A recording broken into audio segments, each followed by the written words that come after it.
Adding a deposit account on Offerup is very easy to do. Today I'm going to show you how to do it. If you are looking to add a deposit account or link a payment method on Offerup, you can follow these general steps based on the information available at that time. Launch the Offerup app on your mobile device. If you already have an Offerup account, log in. If not, you may need to sign up for an account. Look for a profile or account icon, usually located at the bottom of the screen.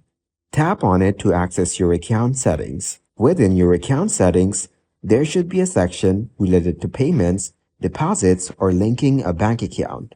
It might be labeled as payment methods or something similar. Look for an option to add a new payment method or deposit account. Follow the prompts to enter your banking information, such as your account number and routing number. Depending on Offerup's procedures, you may need to verify your account or banking information. This could involve confirming small deposits made to your account or other verification methods. After adding your deposit account information and completing any necessary verification steps, make sure to save the changes.